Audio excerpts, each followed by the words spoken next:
Assalamualaikum. Our subject is IT project management, and my topic that I would like to explain in this presentation is project cannot be run in isolation. A system view of project management, system approach and system analysis and three sphere model. इन चार topics को हम लोग in detail पढ़ेंगे इस presentation में. आप लोगों को आई होप सो जो कॉम्प्लेक्सिटी होगी relevant to this topics should be solved out after to view this. First of all, हाँ, project can't be run in isolation. Project कभी भी आइसोलेशन में रन नहीं करता. इसका मतलब ये है कि प्रोजेक्ट जो है एक बोर्ड ऑर्गेनाइजेशनल इन्वायरमेंट में हम लोग बनाते हैं, ऑपरेट करते हैं. प्रोजेक्ट मल्टीपल डेवलपर्स मिलकर प्रोजेक्ट को बनाते हैं. एक सिंगल बंदा कभी भी प्रोजेक्ट को नहीं बनाता. और इसमें सिस्टम थिंकिंग आती हैं. प्रोजेक्ट का जो मैनेजर होता है वो प्रोजेक्ट के सिस्टम थिंकिंग करता है. सिस्टम में ये चीजें हमें चाहिए, ऐसे ऐसे वैसे, वो सारा कुछ देखता है कि हमारी क्या रिक्वायरमेंट्स है, हमारी बिजनेस नीड्स को सपोर्ट करेगा हमारा प्रोजेक्ट या नहीं. ये सारी चीजों को वो देखते हैं. उसके बाद आ जाती है हमारे पास system view of project management. System view हम लोगों ने क्या करना होता है. सिस्टम व्यू में हम लोग देखते हैं कि जो प्रोजेक्ट्स होते हैं वो टेम्परेरीली बनाए जाते हैं एक शॉर्ट टाइम के लिए. एक प्रोजेक्ट आया, उसको पकड़ा, उसका एनालिसिस किया, उसका व्यू किया, उस पर वर्किंग की, देन वाइंड अप किया, यूजर के हैंड ओवर कर दिया.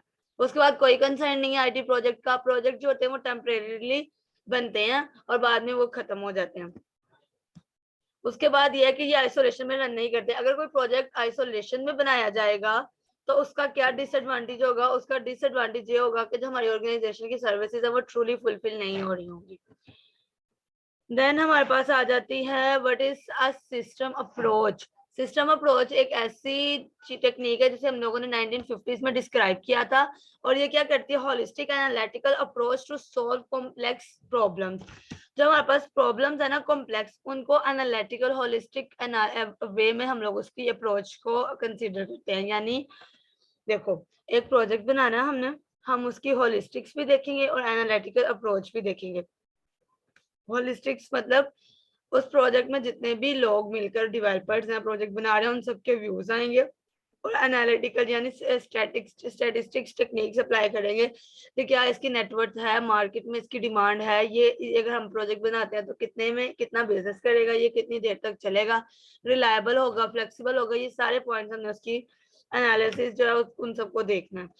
सिस्टम अप्रोच में हमारे पास आती हैं तीन चीजें, system philosophy, system analysis and system management. System philosophy में हम लोगों ने उसकी सारी बैकग्राउंड, उसकी सारी चीजें देखनी है कि हमारा सिस्टम क्या है, उसकी रिक्वायरमेंट्स क्या है. उसके बाद हमारे पास आ जाती है सिस्टम अप्रोच के फैक्टर्स. सिस्टम अप्रोच के फैक्टर्स में हमारे पास सबसे पहले आता है फोकस.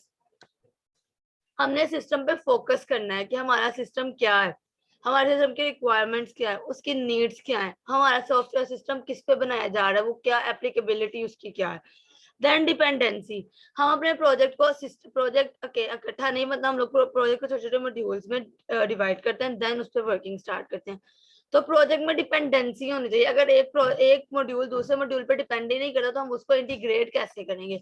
हम लोगों ने उसको इस तरह से डिवाइड करते हैं कि उसमें डिपेंडेंसी आ रही हो, हर मॉड्यूल दूसरे मॉड्यूल पर डिपेंड करता हो.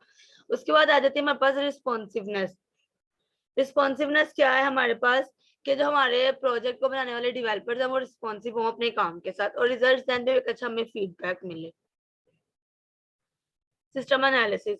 सिस्टम एनालिसिस क्या है, dissection of the system into component pieces for purpose of studying how those component pieces interact and work. यानी हमने अपने प्रोजेक्ट को छोटे छोटे पार्ट्स में डिवाइड करना है और उन पे काम करना है. देन हमने देखना है कि वो पीसेस कैसे इकट्ठे होकर दोबारा से काम करते हैं. देन हमारे पास आ जाती है स्टेजेस ऑफ सिस्टम एनालिसिस. इसमें सबसे पहले हम लोग सर्वे प्रिलिमिनरी इन्वेस्टिगेशन. प्रिलिमिनरी यानी बेसिक स्टार्ट है. एक मेरे पास प्रोजेक्ट आया, भी मुझे कहा गया कि भाई लाइब्रेरी मैनेजमेंट सिस्टम का एक प्रोजेक्ट बना के दें. सबसे पहले तो मैं ये देखूंगी कि लाइब्रेरी जो है मेरी, उसकी सारी मैंने इस सिस्टम की रिक्वायरमेंट्स क्या है, कितने स्टूडेंट्स अप्रोच कर सकते हैं इसको, कितने स्टूडेंट्स जो हैं यहाँ पे अपना कार्ड बनवा सकते हैं इस लाइब्रेरी का, कितनी बुक्स यहाँ पर अवेलेबल हैं, क्या सारा शेड्यूलिंग है बुक्स लेने की देने की, ये सारा कुछ. ये कि इन्वेस्टिगेशन है ना कि मैं बेसिकली उसको इन्वेस्टिगेट करूंगी. देन सर्वे करूंगी, स्टडी ऑफ करंट सिस्टम. कि अब मैं सर्वे करूंगी कि पहले जो सिस्टम बना हुआ है, करंट सिस्टम है, तो मैंने सारा सोचा है, इतने स्टूडेंट्स हैं, बच्चों में इतना इंटरेस्ट है, बच्चे क्या फीडबैक है. मैं एक सर्वे जनरेट करूंगी, यानी एक क्वेश्चनरियर फिल करवाऊंगी या उनका ओवरव्यू लूंगी, बच्चों का इंटरव्यू लूंगी, किसी भी तरीके से हम लोग सर्वे कर सकते हैं. कोई भी स्टैटिस्टिक्स अप्लाई कर सकते हैं सर्वे के लिए कि हाँ बच्चों का इंटरेस्ट है अभी भी, क्योंकि इंटरनेट का दौर है, बच्चे बुक्स परचेज नहीं करते, जो चीज चाहिए रेलेवेंट मटेरियल इंटरनेट से उठाया, सर्च आउट किया, आपने इन्फॉर्मेशन को फेच किया, दैट्स इट। नो, मैंने चेक करूंगी सर्वे के भाई हाँ मैं लाइब्रेरी मैनेजमेंट सिस्टम का प्रोजेक्ट बना रही हूँ तो इसकी एप्लीकेबिलिटी है, स्टूडेंट्स में इंटरेस्ट है अभी भी, लाइब्रेरी में जाके थोड़ी बुक्स को स्टडी करें, ये चीज। उसके बाद क्या आ जाएगा, मैं डिटरमाइन करूंगी यूजर की रिक्वायरमेंट।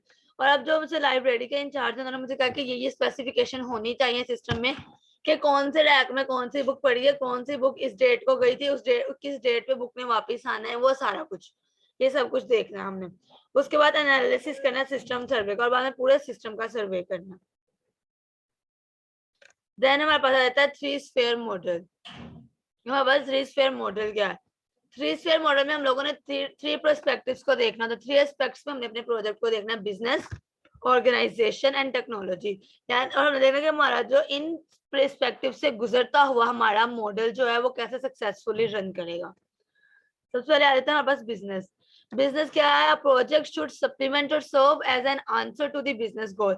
हमारा प्रोजेक्ट ऐसा होना चाहिए जो हमारे बिजनेस गोल्स की नीड्स को पूरा करे, हमारे बिजनेस गोल की सर्विसेज को फुलफिल करे। अब बिजनेस गोल्स में जो इश्यूज आते हैं, सबसे पहले ये इशू आता है कि प्रोजेक्ट पे कंपनी ने कितना कॉस्ट लगाएगी। एक कंपनी है वो प्रोजेक्ट बनाएगी तो कुछ ना कुछ तो पैसे लगेंगे ना उसके, यानी वो बिजनेस फील्ड में पैसों से रिलेटेड, कॉस्ट से रिलेटेड जितनी भी चीजें हैं वो सारी बिजनेस इश्यूज में आती हैं। कि प्रोजेक्ट की कॉस्ट देखेगा कि कॉस्ट थी कंपनी कि कितना पैसा उसने लगाया है। फिर उसके बाद ये है कि वो वेबसाइट अब मैगजीन पे अपलोड करेगा कि मैगजीन, अब उसने अपने प्रोजेक्ट की पब्लिसिटी करनी है तो वो मैगजीन में ऐड दे देगा कि भाई मेरे प्रोजेक्ट के बारे में एक कैंपेन चला दो। और फिर उस सारे मैगजीन को, सारी चीजों को मैनेज करने में उसको जितनी कॉस्ट आएगी, इस वेबसाइट वो एक वेबसाइट ना लेगा, उन सबको मैनेज करने में जो कॉस्ट आएगी वो बिजनेस में आएगी। टेक्नोलॉजी, टेक्नोलॉजी में हमने क्या कहना, टेक्नोलॉजिकल स्फीयर है, proper hardware and software issues को रिजॉल्व करना है। टेक्नोलॉजी में हम लोग क्या देखते हैं, जो हमारा सॉफ्टवेयर हार्डवेयर रिलेटेड इश्यूज आते हैं उन्हें सॉल्व कैसे करना है। और वो इश्यूज क्या है कि हम कौन सा सर्वर यूज कर रहे हैं, कौन सी स्क्रिप्टिंग लैंग्वेज है, डेटाबेस हमारी कैसी है, हमारा ऑपरेटिंग सिस्टम कैसा है। अब ये नहीं है कि मैं आज के दौर में 2022 में मैं एक सॉफ्टवेयर, एक एप्लीकेशन बना रही हूँ, प्रोजेक्ट बना रही हूँ और मैं जिस विंडो पे बना रही हूँ विंडो 2007 हुई है, तो ये लैक ऑफ टेक्नोलॉजी है ना। हाँ, अपडेटेड वर्जन जो है, अपडेटेड ऑपरेटिंग सिस्टम को मैं यूज करूंगी। सर्वर प्लेटफॉर्म में मेरा सर्वर इतना अच्छा होना चाहिए कि वो अच्छी होस्टिंग प्रोवाइड कर रहा हो मुझे। देन स्क्रिप्टिंग लैंग्वेज, इतनी स्क्रिप्टिंग लैंग्वेज है, मैं अपडेटेड स्क्रिप्टिंग लैंग्वेज को यूज करूंगी प्रोजेक्ट को इफेक्टिव बनाने के लिए। देन हमने देखना है कि जो हमारे नेटवर्क में हमारा एक सेटअप है ना, एक नेटवर्क सेटअप है जिसमें हमारे एम्प्लॉयज काम करें, उन एम्प्लॉयज को वेल नोन है, वो प्रोजेक्ट डेवलप कर सकते हैं या नहीं, या अभी हमें अपने डेवलपर्स को ही अपग्रेड करने की जरूरत है। ये नहीं है कि हमारे डेवलपर्स बहुत पुराने हैं, उन्होंने इनोवेशन नहीं की हुई, टाइम टू टाइम चीजें चेंज होती गई, उन्होंने नहीं सीखी, वो आज भी सी लैंग्वेज पे ही काम कर रहे हैं। अब रूबी, पाइथन, ये सारी लैंग्वेजेस आ गई हैं, उसे उनकी भावनाओं ही नहीं है। तो ये चीजें भी होनी बहुत जरूरी है। डेस्कटॉप स्पेसिफिकेशंस को भी देखना है। अब आ जाती है बात ऑर्गेनाइजेशन की। ऑर्गेनाइजेशन में हम लोगों ने क्या देखना था, जो स्टेक होल्डर्स इन्वॉल्व है हमारी ऑर्गेनाइजेशन में, उनकी फुल कंसिडरेशन को हमने चेक करना। फुल कंसिडरेशन को चेक करने का मतलब ये है कि जो हमारे स्टेक होल्डर्स कौन से होते हैं, वो लोग जो इंटरनली और एक्सटर्नली हमारे सिस्टम के साथ इंटरकनेक्ट है, वो हमारे पास स्टेक होल्डर्स हैं।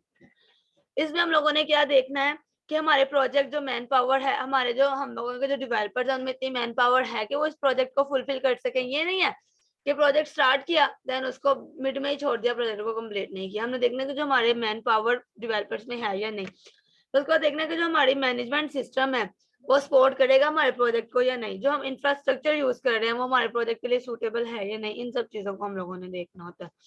अब आगे इसकी एक एग्जाम्पल है छोटी सी कि हमारे पास है, हम लोगों ने गवर्नमेंट ने लैपटॉप डिस्ट्रीब्यूशन एक स्कीम स्टार्ट की हुई थी प्रीवियस ना, जब पीएमएनएल की हुकूमत थी तब लास्ट।